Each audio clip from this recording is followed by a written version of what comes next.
Welcome back, everybody. So today we are going to be talking about markets, economics, Bitcoin, altcoins, and everything else in between. Now, if you are new here, please make sure that you like, comment, and subscribe. And most importantly, watching to the end of the video massively helps the channel grow. Now, I know a lot of people say that, but I'm having a lot of problems on Instagram. So I'm trying to diversify platforms. So yeah, obviously any support over here is very, very, very welcome. Now, just on the comment section, I do reply to every single comment. If you do have a question, if you do have anything to say, please let me know in the comment section. If you think I've missed anything, please let me know.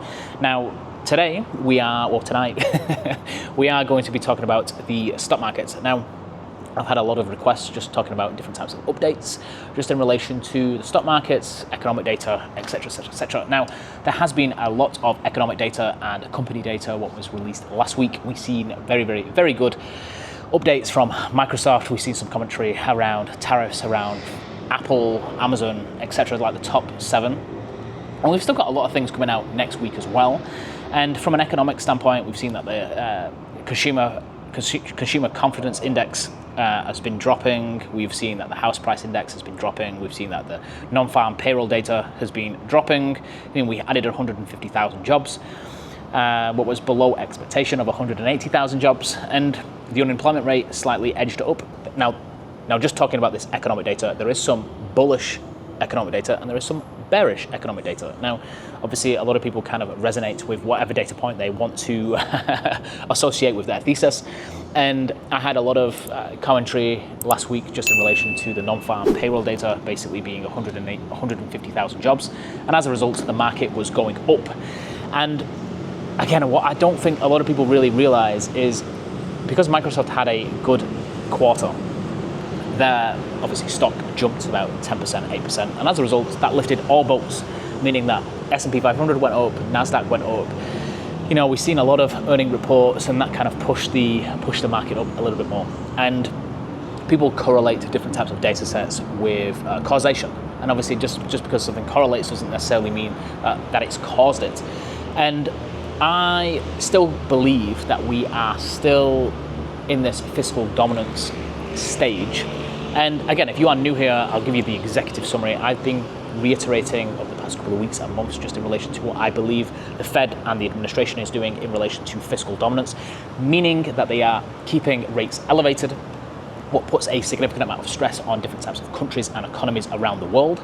Now, we can start to see the stress in the Chinese market from the CNY-CNH spread, because when that spread starts to break out, we basically see a lot of intervention from the Chinese government just in relation to selling assets. Now, some of the assets, what they are typically selling is gold, Bitcoin, or US Treasury bills. Now, if you don't know what the CNY-CNH spread is, it's basically the currency what is inside China and the currency what is, let's say, open and free outside of China. And when that spread starts to break out, it typically means that there is stress in their financial sector, or there's stress from a investor perspective, and obviously the government has to come in, intervene, to basically balance out them two currencies. Now, as a result, we have seen that there's been a lot of selling pressure in the US Treasury market over the past couple of weeks, and we've seen that the prices of these bonds go down, and obviously the yields start to go up.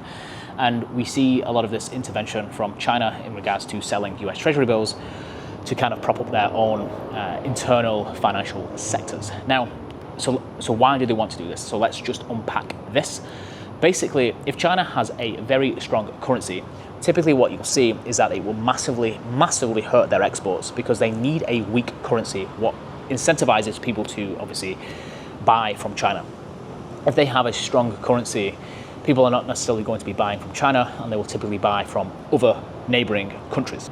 So when you start to see the spread start to break out, China is put into a few different positions. They can either obviously print money to obviously stabilize that spread. They can either sell US Treasury bills, gold, Bitcoin, or whatever. And it's not necessarily one specific asset class. They could be doing a blend of them type of assets to kind of mitigate any, let's say, volatility in them different types of asset classes. Now, again, over the past couple of weeks, I've been kind of reiterating how I don't really like how gold has had a significant run up, because China holds a significant amount of gold, and it would not necessarily surprise me that China would be forced to sell some of their gold to kind of stabilize their own internal economy. And as a result, I made quite a lot of money as a result on that specific trade. And last week we saw that the spread got elevated again by about 8%, what is a significantly aggressive move. And we saw a lot of intervention from China just in relation to selling gold, selling treasuries, and they haven't really been selling any Bitcoin at the moment. And you can kind of see this with their wallet address on chain. But on the Bitcoin side of things, I do think that they will probably start to sell Bitcoin as the price of Bitcoin starts to go up. Because again, if the price starts to go up even more, they don't necessarily need to sell nowhere near the same amount of Bitcoin as they were going to do, because obviously the price is significantly higher. So that is just something to consider. But again, just because something correlates in the stock market and the economic data doesn't necessarily mean that that we are going back to all-time highs. And again, I'm fully aware that there might be a certain level of confirmation bias from my end as well. But I am looking at credit markets. I am also looking at currencies, and we still have a significant amount of stress in the Chinese financial sector. Again, what a lot of people are not really paying attention to, they believe because S&P 500 is up and NASDAQ is up, that we are going back to all-time highs, and they don't really understand about how we have a significant concentration from the top 7, top 3 companies like Microsoft or whatever. And these companies are not necessarily the economy. And going back to what I was saying in some previous videos, when the market does break out, the market typically needs to go back to them areas of breakout for support and resistance. And you typically see this throughout history. And people use, let's say, the 20-day moving average, 50-day, 100-day, 200-day moving average. I'll put that on the screen so you can kind of see it. But you can start to see when the market goes back up to these areas of support and resistance, we start to see a lot of volatility on the upside or on the downside from these areas. And I was kind of thinking that we were going to go back up to these areas, retest them, and then break down even more. And again, even me saying that, obviously, it's very, very bearish, right? But I do think that a lot of this economic data is more bearish, more weak. I say, rather than saying bearish, I just think it's more weak than expected. And just going back on the expectation, just in terms of the actual numbers, like again, non-farm payroll data or the pending home prices, doing the percentages or whatever, it's what I would really encourage for people to do is that if you think the number is incredibly bullish or incredibly bearish, rather than looking what the expected number would be, what is very interesting to actually do is do your own assessment. Basically say, well, if the let's say non-farm payroll data was 140, 130, and the market went up or down, you know, like what would that mean? Again, because it's kind of, we are talking a lot, we are talking a hell of a lot, and we are debating a lot of these very, very fine economic data points. Well, again, can be quite important in isolation, but we are not necessarily taking into consideration the bond market, the credit markets, the currency pairs from a, let's say, a fiscal dominance perspective. Because again, I am currently living in Asia. Well, I'm not living here, but I'm just visiting here. But I'm getting insights from some credit lenders in Malaysia, from Vietnam, from Thailand. I'm understanding the property markets in these areas. And I was speaking to somebody today, and they were basically saying that there is a lot of, they were basically saying that they have a lot of properties to sell, and the demand is basically drying up. And I think a lot of that is to do with the stress in the current financial system in China, because China basically encourages property ownership. And you can start to see a lot of Chinese investors in these different types of neighboring countries like Vietnam, like Cambodia, like Myanmar, like Malaysia, etc. And I do think when this stress starts to build up even more, there will be a significant amount of opportunities in all these different types of neighboring countries. Now, I do think we will start to see a lot of stress in the US markets, obviously in the European markets as well, because I do think when something like this does happen, it'll be more of a liquidity crisis. And then the Fed will have to step in and obviously print money or whatever, but they don't necessarily want to be printing money at the moment because it would look fiscally irresponsible. So they need to basically they basically need to hold the line and obviously destabilize a lot of these other countries, what ultimately makes the US the global leader, obviously, going forward. Because if they do print, nobody is really going to trust them with their money. And obviously, you probably start to see the long end of the yield curve start to tick up. And again, going back to why is the yield starting to spike and why is the dollar going down? Now, I've kind of rehashed this and talked about this quite a lot, but basically what happens is that China sells US Treasury bills to the US dollar, and then the US dollar to the Chinese yuan. What basically means that the yields start to spike and the dollar starts to go down. And again, all of this is working at the same time. And again, there might be other players or other countries who are forced to, let's say, sell US Treasury bills to basically stabilize their own economy because they need a weaker currency for their exports. So again, this is a very interesting thing to consider. It doesn't necessarily mean, oh, because the yields are spiking, it means that investor confidence in the US Treasury market is basically no longer there. Even though that can be true at the same time, when you start to look at the CNY, CNH spread, you can see that there is so much stress in the financial sector in China. And what Trump is currently saying and what Trump currently wants, I think is very, very, very different. And I think the plan is massively working. Until that changes, I am going to stick with this thesis because I do think that it is playing out very, very, very well. And again, going back to these moving averages, I do think that obviously retail has bought the dip. They've done well with buying the dip, and I think we're going to go back down. I don't think we are going to go back to all-time highs anytime soon. And I'm fully aware that obviously me saying that publicly and not really, let's say, saying, oh, well, we could go up, we could go down, who knows, we'll be data dependent. Well, that would be a very, very safe thing for me to say. But the economic data seems relatively weak, and the Chinese economy seems like it's under even more stress from the past couple of weeks. So I do think we are probably going to see a lot more volatility in the bond market, in gold, in obviously the stock markets as well. Now, just touching onto the Bitcoin market, I will put on the screen just in relation to different types of cohorts of people who have a certain amount of Bitcoin in their wallets, and you can start to see how they are accumulating Bitcoin over time based on volatility. So you can start to see that people who've held Bitcoin for, let's say, 3 to 6 months or 3 to 12 months, you start to see that they are very, very sensitive to price movement, whereas people who've held Bitcoin for longer periods of time, you'll start to see that on these dips, they start to accumulate more because they understand the assets more. And this is going back to some of the things what I've been talking about over the past couple of weeks and months, just in relation to understanding what you own and why you own it. And just in relation to altcoins, the reason why I don't talk about altcoins that much is because I think a lot of altcoins are basically like venture capital investments. I like to see them more as tech businesses, and from a perspective of software development, because some of these projects are very, very good, but they don't really have the same principles and the same properties as Bitcoin from a decentralization perspective, from a, let's say, team perspective, from a user perspective, etc. So I've had a lot of comments just in relation to XRP, to Solana, to Cardano, to Polkadot, to Ethereum. The list goes on and on and on and on. Like, why can't you talk about these projects? Why can't you talk about this? Why can't you talk about that? And even though I do think some of these projects are very, very, very well run, I don't really feel that comfortable talking. I mean, let's just take XRP, for example. XRP has a very, very, very big community. Everyone talks about, talk about XRP, blah, blah, blah, blah, blah. You see it in all these other different types of comments, blah, blah, blah, blah, blah.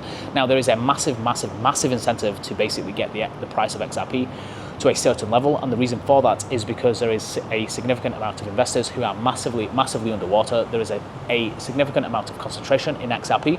XRP as well has a lot of marketing budget, meaning that they are basically doing a lot of self-promotion to basically get a lot of people into XRP. Now, some people will probably say XRP has a significant amount of, let's say, transactions per second, blah, blah, blah, blah, blah, compared to Bitcoin, because Bitcoin is slower than XRP. And granted, that is right in isolation, but when you start to compare XRP to the Lightning Network, the Bitcoin Lightning Network on layer 2, I just think that whole argument basically falls flat on its face. Now, there is an incentive for a lot of banks to use XRP, and the reason for that is because they all are aligned on that technology, meaning that they all significantly benefit because they all have,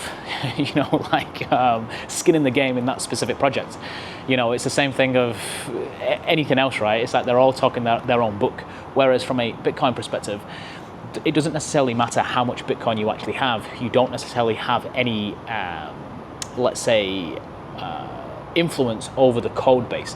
Whereas from an XRP perspective, because things are very, very centralized, if you wanted to switch things off, if you wanted to change the code base, if you wanted to do things or whatever, you could do this. So I don't really like it, to be honest. I understand the value proposition from basically taking the legacy banking system and making things a lot more quicker from a international remittance payment perspective, but again, you can do the same thing on the Bitcoin Lightning Network.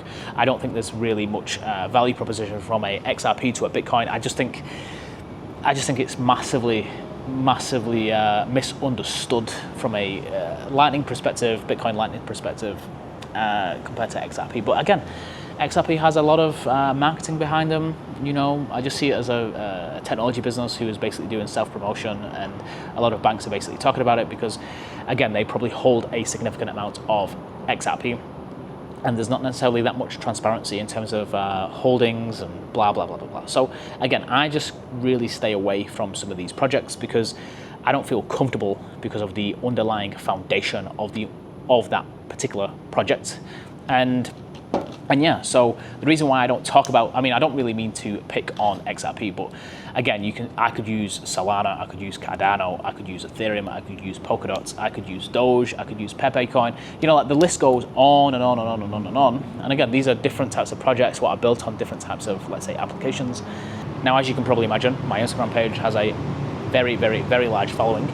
And there's a lot of projects who are approaching me to basically promote a lot of these projects. You know, and I don't feel comfortable talking about these projects because I just think it's morally wrong. You know, that's just me. I don't really need the money. You know, people are offering me 10, 20, 30 grand to basically talk about a specific project for a week. And again, I would basically say you don't necessarily need to pay anybody if your project is good. You know, if your project is good, it will inherently attract users. It will inherently attract, you know what I mean, awareness just on the basis of having a good project or having a good product. And again, it's going back to the whole, let's say, Tesla argument. You know, like Tesla doesn't do any promotion, any advertising because their product sells itself, right? I mean, even saying that could be a little bit controversial. But again, even when it comes to Apple as well, like the products are very, very good. Their obviously advertising is good as well. But again, it's like the product sells itself. You don't really need to be doing a significant amount of advertising to basically push a specific project. And again, a lot of people are not necessarily that tech savvy, so they think, oh, number goes up. Oh, it's currently at 1 cent. It's going to go to $1. You know, and I don't know. I just think it's very much like a lottery ticket and like gambling. Especially if you do the underlying work from a foundational perspective, looking at the team, looking at the developers, looking at the GitHub repository, looking at obviously what is going on social media, what's going on Reddit, just in relation to what people are currently talking about. And again, all of this, let's say, news and information can all be generated with bots, with automation. So again, you've got to be very, very careful in terms of how you interpretate some of this information, because again, some of this information could be paid, sponsored content. And again, it's like if I start talking about, let's say, a specific project, and you think, oh, well, he must know what he's talking about because he talks about a specific project, you know, but you don't really know that I've been paid 20 grand for it. You know, and this is literally what happens. And a lot of people just buy on the basis, and obviously you buying, somebody is selling, and the person who is selling is obviously, you're their exit liquidity. So again, I don't really feel that comfortable talking about altcoins that much. I probably will talk about it more in private. I've been looking at doing a email subscription. There's a lot of people who keep asking me about doing something more private, more a community where I can kind of share my portfolio, kind of share my trades or my allocation and currently what I'm buying, what I'm currently looking at from a company perspective, obviously from a altcoin perspective as well, or Bitcoin perspective or whatever. So I'm still a little bit up in the air about it because I have a lot of other commitments. I run a few different businesses, so there's a lot of things going on at this end. But again, that's just something what I've been kind of thinking about because a lot of people keep asking me about it. But at the moment, I'm still a bit 50-50 about it because I kind of have to keep justifying positions and justifying my thesis and justifying my, why have I done this? Why have I done that? Shouldn't you do this? Shouldn't you do this? You know, I think it does become a little bit tricky when you start to publicize different types of positions because you have to justify them positions when them prices go down. I see it all the time on YouTube as well. You know, people have to justify their Tesla position. We have to double down even more, and they probably feel a little bit stuck, really, because even if they did sell, they would lose a lot of subscribers. So you have different channels who are just geared around different types of stocks, right? I see it all the time. But anyway, I'm kind of rambling on. But anyway, yeah, that's currently how I'm currently assessing things. Basically, I do think the market will go and retest some of the lows on NASDAQ and the S&P 500. A lot of the economic data is still significantly weak. China is still very much under stress. Everything what Trump is saying, I would take it with a pinch of salt. It's very much a theatre, very much a circus. Everything what the Fed is currently saying, I just think it's all going to be, we are data dependent because they really want to suffocate their enemy. And just with what is going on with oil, obviously oil I think is going to about $50 a barrel, because that will massively hurt Russia in their escalation with Ukraine. So again, there's a lot of geopolitics, a lot of things going on, but that is currently how I am assessing markets. Now, like I was saying to you before, if you want to leave a comment, if you want to leave a question, if you want to post a link, please leave it in the comment section down below. And yeah, to the 4 people who keep on supporting me, I hope you're having a lovely day and take care. Bye bye.